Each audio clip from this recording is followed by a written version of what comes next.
Eleanor, have you thought this through? This project requires total isolation. Once you head off, you won't be able to see your family. Jonathan Hensley's words pulled me back from my thoughts. My eyes were still damp. A lot had happened at home these past few days. Nothing everyone at the Institute didn't know about.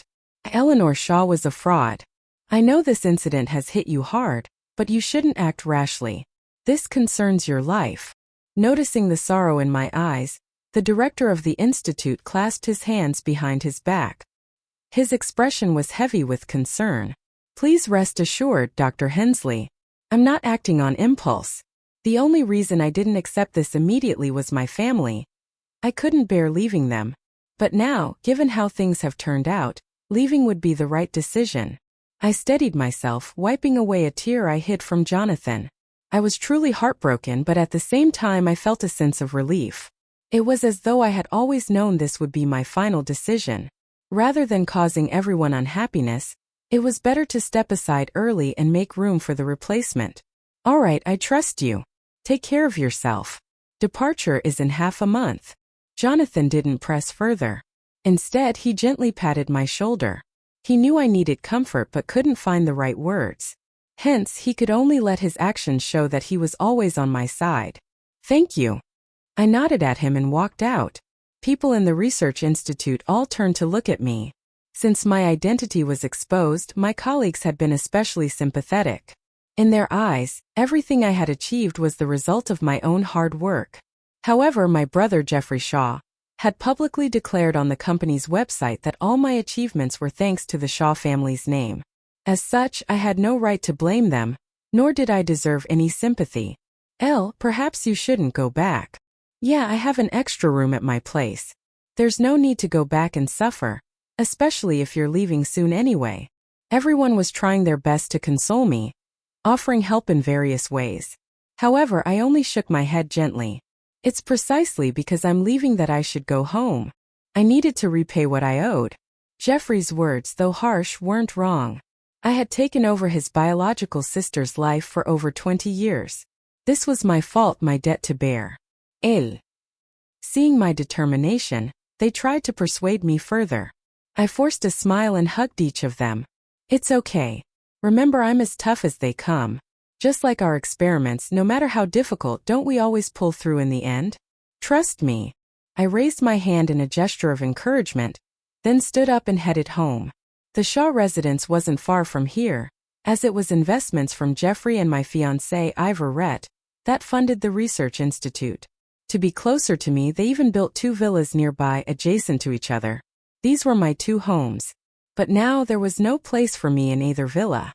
When I arrived, the household staff were openly hostile too. Mr. Shaw has said that you are no longer part of the Shaw family.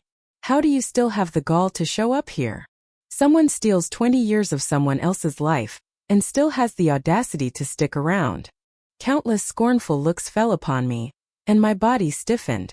The words I had strung together were lodged fast in my throat. All I wanted was to retrieve my belongings. All I wanted was to say goodbye. What are you doing here? Before I had time to recover, Ivor emerged from the villa holding a stuffed toy. It was our token of love from when we were 18. On the day of our engagement, it went missing. I thought it was gone forever. Ives. A glimmer of hope surged in my heart as I reached out my hand. But in the next moment, the stuffed toy flew from his hand, drawing a beautiful arc in the air before landing precisely in the trash bin. Can I help? Ivor's face was stern. Hastily, I withdrew my outstretched hand, feeling hard to breathe. When we were 18, he had said, even if I lost my life, I'd never lose this toy. Now he was throwing it away with his own hands. Did that mean his life no longer included me? Eleanor, we've already discussed this. The person I got engaged to was the real Miss Shaw. You merely took her place in life. Did you think I was marrying you? Do I need to spell it out? The person I'm marrying is her. Don't you get it? How do you still have the nerve to come here and cause trouble? His deep voice seemed to confirm my worst fears. His words tore through me. It was as though the man who once promised to love me forever had never existed. I've only come to collect my belongings, I murmured, forcing down the lump in my throat. It was then that a chorus of sneers escaped the Shaw residence. Have you finally made up your mind to come back? You threw a tantrum just because of a little something we said. Eleanor, what right do you have to be upset? Over the years it was Rianne who bore all the hardships for you. Jeffrey stormed out of the villa, his anger palpable. I immediately lowered my head. I'm sorry, he squeaked. I truly felt sorry. I hadn't orchestrated the baby switching incident, but I did reap the benefits. Rianne appeared last and immediately spoke up. That's okay as long as you're back. I've been so worried these past few days. It's Ives and Jeff's fault. I even told them to look for you. Over the past few days, she had been scrambling to learn how to play the role of a proper heiress. Anyhow, years of malnutrition had left her looking out of place. That burden should have been mine to bear. It was my own fault. They were right not to look for me. Out of guilt, I lowered my head even more. Rianne grabbed my arm, flustered.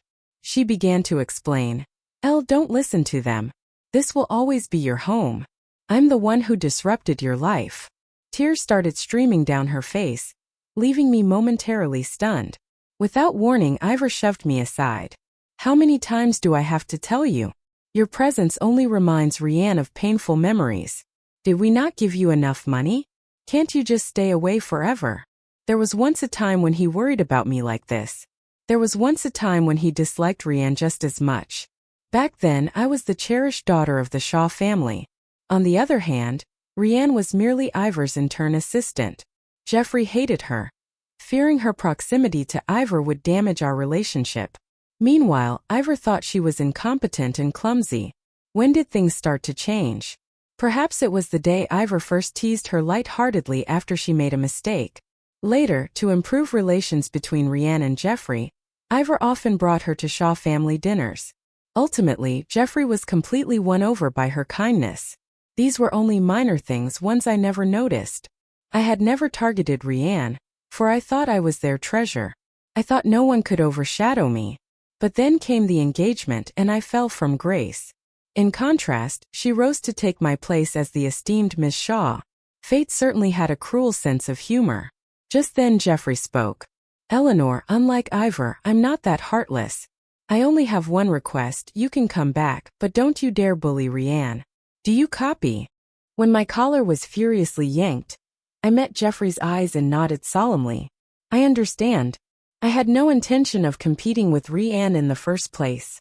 And even if I wanted to, could I possibly win? I was but an imposter. Who would stand by me? All right, you both are being too harsh. How could you be so authoritarian with Elle? I'm not made of paper. I'll be fine. Rianne chipped in. The situation was about to settle down when she stepped in again, affectionately wrapping her arms around me. Elle, let's go have fun together. Just ignore these annoying men. She was acting rather spoiled. Jeffrey ruffled her hair dotingly. Even Ivor, who was usually expressionless, had a warm smile. They were the epitome of a happily ever after. It's okay. It's only what I deserve. I subtly distanced myself from Rianne, but she didn't seem to catch on. Every time I pulled away, she pulled me back. Eleanor. All of a sudden, Jeffrey growled at me. Perhaps my actions were upsetting his precious darling.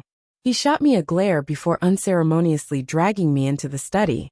Knowingly, Ivor followed close behind. They dismissed Rianne. It was evident that they were going to warn me to behave. This time, I didn't cause a scene like I did during the engagement fiasco. Even my aching, bitter heart had grown numb. Mr. Shaw, Mr. Rhett, please rest assured. I only returned to retrieve my belongings. I won't compete with Rianne for anything. I made a point to use my most courteous tone. But Jeffrey still scanned me with distrust. Your room has the best lighting in the house, so I let Rianne move in. Your belongings have been relocated to a guest room.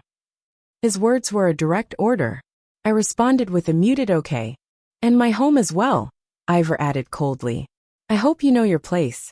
Since you're back, go make some soup. Rianne likes what you cook. She treated you well all those years. You're not going to refuse, are you?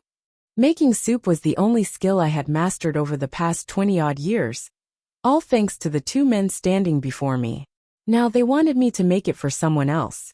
Had this happened in the past, I would have put up a fight. But now I merely nodded calmly. I'm on it. I wasn't sure how I made it to the kitchen, but the act of staying busy helped me forget many things. Things like unhappiness and exhaustion. Having received wind, Rianne showed up in the kitchen shortly after. "Elle, thank you for cooking for me." "It's nothing." I didn't look up at her, but rather remained focused on my work. "What are you making? Can I help?"